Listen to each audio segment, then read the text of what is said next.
Talk about Tszyu, man. I know you've been trying to get back to Charlo for a little while now. But when you seen him get injured, did you kind of look at it and say, shit, I can beat this dude. I'm going to get Charlo automatically. Did you look at it like that? I mean, I looked at it like I don't never want to see no athlete get injured. You know what I mean? But it happens with us being in the physical sport that we in. So for me, he got injured, and I just said, you know what, as a fighter, I'll take the spot. I take the spot. I've already been chasing him. You know what I mean? So I would have fought whoever I needed to fight to get to that fight. You know what I mean? So for me to jump the line and just be able to fight somebody that he fought and somebody that got similar styles to somebody I just fought, it was a no-brainer for me. Since you're like, I'm not gonna say full-time coach, but since you're like really heavily into coaching now, do you kind of look at fighters a little bit differently now since you like break them down a little bit differently now? I look at myself different. You know what I mean? And today. Today, not even only today, just me coaching in general, helps me understand what my brother talking to me about, and help me understand what my brother telling me and when he telling me stuff and how he's telling me. I get the aspect of how he's telling me and when he's telling me to do it. So it just helps me get a better perspective on what he's thinking and how he's thinking it.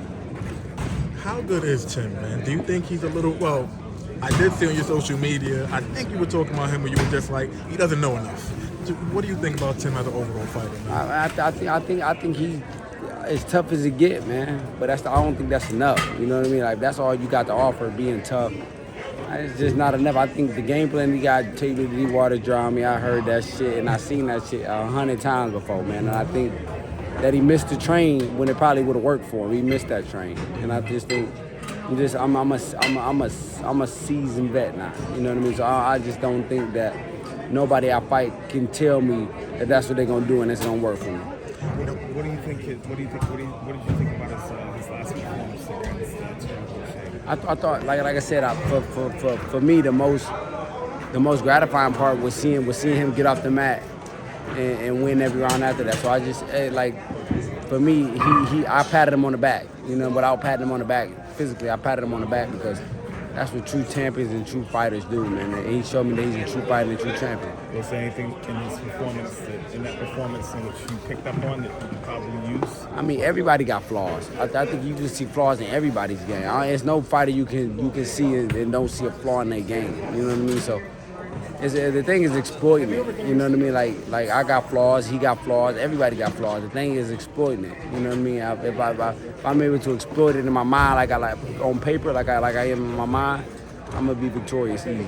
And one last question: if you beat Tszyu, you become the new interim WBO champion. Is the third fight against Charlo? Are you chasing that fight? Now, y'all, that was the stupidest question somebody could ever ask. Everybody know damn well that's the fight I'm chasing. Let me ask you this then, because I know when I saw in another interview, you was just like, I get that Charlo fight, if I can lift all those belts, I could just hang my jersey in the rafters, man. So are you kind of insinuating, not putting words in your mouth, insinuating like, hey, I become undisputed, I'm good, I'm done? To be honest, man, that's the goal, man. That's the goal. Like I'm right now. I still got all my senses. I'm still able to talk to my kids and think rationally. There's really only one punch. You never know. One punch can change everything, man. And for me to get undisputed and start this journey and become what AB just became, man, I don't think it's nothing else for me to do. Do you kind of look back at that fight sometimes and say, damn, how did he catch me with that shot? Listen to me, man. Listen to me. That's a nightmare I gotta live with. You know what I mean? So for me, that's the only reason I'm chasing that fight. Because until I get that fight, that's a nightmare I might have to live with because I'm beating myself up. Low key, do you kind of feel like you should be getting a few votes for like trainer of the year, man? You've been killing it, brother. Yeah, you know what, man? I like all that shit is political, man. You know what I mean? Like for me, man. For me, listen to me, you don't even have to give me trainer of the year. If you get her fighter of the year, I won trainer of the year. You know what I mean? So for me, it's just like I get gratification and just give her the shit. Like she earned it. Give it to her, don't give it to me. Because if you give it to her, I feel like I earned it. I got it too. You know what I mean? So it's no big deal. I don't look at shit in titles like that. Gotta pick your brain a little bit, man.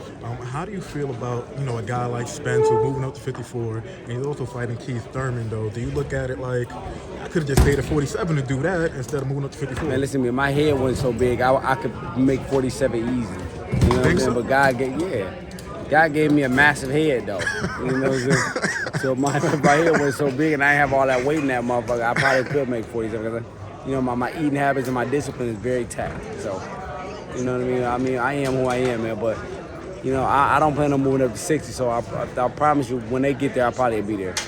Do you think that how do you think Thurman and Spence will fare out at 54? I think that's an amazing fight, man. I think both of those. I truly commend those guys for making fights like that, man. I think 2023 is probably going to be one of the greatest years for boxing, period. I think you're getting the best fights happening. You're getting the best fighters fighting the best fighters, and that's what the sport needs, man. And I think Keith Thurman been chasing Earl like I've been chasing Charlo, and Plantin Benavidez been chasing. So I just think those are the kind of fights we need to make happen, man. And I think not only the fight is going to be good, but the press conference is going to be even better. That's a fact. Do you think, who would you give the edge to in that fight, though, man? Gotta Spence. ask. 100%? Spence. Do you think he could end up being the best guy at 154, not including yourself? 54? Yeah, not including yourself. 54, yeah. I think Earl can go to any weight, man, and be great.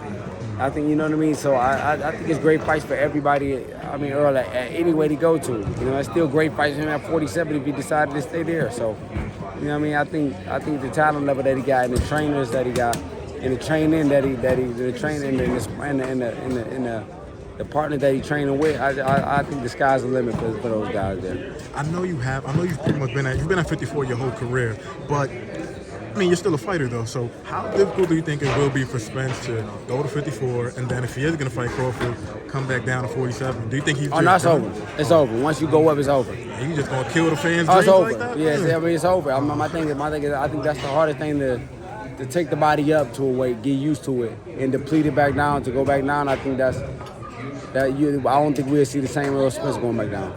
So do you think at 54, if he was to fight Crawford, it does lose a little bit of historical significance in your view, or probably not? You know what? I think I give Earl the edge just because of the guys he's fought. You know what I mean? I just think I give him the edge, not in a fight with him too, but I just think his career is more solidified to me because of the people Earl fought. You know what I mean? So I think Earl can retire right now and don't give a damn about Terrence Crawford. And I think Terrence Crawford could retire right now and don't give a damn about Earl. They both. But isn't that upsetting, though, man? Man, listen, that's truly upsetting. That is truly upsetting, brother. You know what I mean? Like, that's a fight. That's a Pacquiao Mayweather fight that we've been waiting on. You know what Basically, I mean? And then like, you know, these guys are still young, so I think Mayweather and them drug us along so long, man. And I think you got two young guys in the pinnacle of the sport that's able to give it to us, and we ain't got it. So I just think it's sad. Why do you think you've been waiting so long for this fight? Man, business. Everything is about business now, man. Everything is about, you know, I think fighters put too much in the business of it. You know what I mean? Like, I don't even think it's fighters most of the time. I think fighters want to fight. Like, Terrence want to fight Earl want to fight Terrence. You know what I mean? It's something that's in the middle that's shaking that up to not make that shit shake right. You know what I mean? So I don't know what it is, but you know, I think nobody's missing out but the fans, man. You know, I remember seeing on your social media, follow your social media a lot, and you were saying that actually you put up like a little hype video of you and Charlo a little bit, and you was just like you'll be really upset if you don't want to die not knowing who was better between you two. Yeah, you guys have a rivalry, but I mean, obviously there's a respect thing as well, but do you kind of feel like he needs you, you need him? It's a great rivalry so far, man. But Press conferences was crazy, you know what I think, I don't think he need me. You know what I mean? Like he did, like I said, what AB did. I think he mastered the division.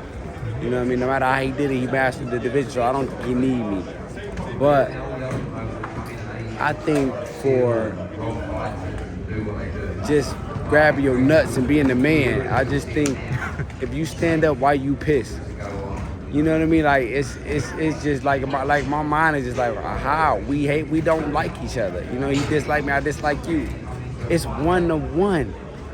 You know what I mean? So I just don't understand like the competitiveness in me is just like Why are we leaving that shit right there? It's 1-1. Why are we leaving that shit right there? I don't even got to do it for the belt. I really just want to fight him again. You know what I mean? Just for In the parking lot for right man purposes, man. Just man purposes. Like I literally like. I'm gonna be sick to retire 1-1 with him. now? Makes a lot of sense. You know, usually when fighters get all 4 belts, they kind of just like, all right, I did everything. They move on up. You think Charlo is the same way, or you think he just wants to stay there and defend it for as long as he can? I think for legacy purposes, he gonna have to defend it. Like if you talking about you hear him talk about legacy a lot, and if you talk about legacy a lot, it's no way you can move up after just winning it the way you want it. There's still great fights there for you to be made. Whether you fight me or not, it's still great fights to be made, and it's still great people for you to fight and beat. You know what I mean? And that's for legacy purposes.